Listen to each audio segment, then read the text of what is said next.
বীরের এই রক্তস্রোত, মায়ের অশ্রুধারা যেন বৃথা না যায়, তা নিশ্চিত করতে হবে। বিসমিল্লাহির রহমানির রহিম। প্রিয় দেশবাসী, আসসালামু আলাইকুম। রক্তস্নাত জুলাই আগস্ট 1 বছর পর আমাদের মাঝে ফিরে এসেছে।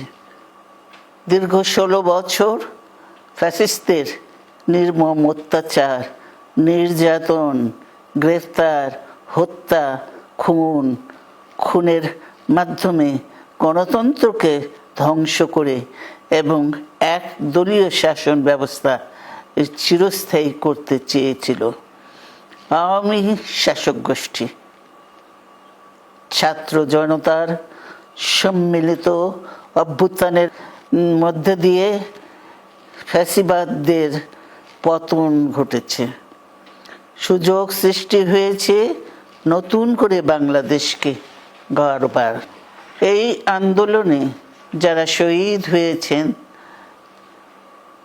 তাদের জানাচ্ছি আন্তরিক শ্রদ্ধা, আহতদের সমবেদনা। তাদের এই আত্মত্যাগ জাতি চিরকাল মনে রাখবে। গুম, খুন, বিচার বহির্ভূত হত্যার শিকার যারা হয়েছেন তাদের তালিকা প্রস্তুত করতে হবে। দ্রুত বিচারের ব্যবস্থা ও রাষ্ট্রীয় স্বীকৃতি নিশ্চিত করতে হবে। প্রতিটি পরিবারের সম্মানজনক পুনর্বাসন ও নিরাপদ ভবিষ্যৎ নিশ্চিত করতে হবে। প্রিয় দেশবাসী, আমাদের সামনে যে সুযোগ সৃষ্টি হয়েছে নতুন করে গণতান্ত্রিক ব্যবস্থাকে প্রাতিষ্ঠানিক রূপ দেওয়ার, তা আমাদের দ্রুত সম্পন্ন করতে হবে। কর্মসংস্থান সৃষ্টি করতে হবে, জনগণের নিরাপত্তা নিশ্চিত করতে হবে। সর্বোপরি বাংলাদেশের স্বাধীনতা, সার্বভৌমত্বকে রক্ষা করতে হবে যে কোনো মূল্যে।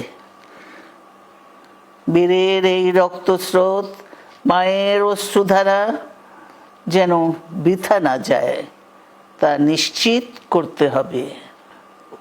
ঐক্য বজায় রাখতে হবে। আসুন আমরা সবাই মিলে শহীদ জিয়ার স্বপ্নকে বাস্তবায়িত করি কোটি মানুষের নতুন বাংলাদেশের নির্মাণের স্বপ্নকে। আল্লাহ হাফেজ। বাংলাদেশ জিন্দাবাদ।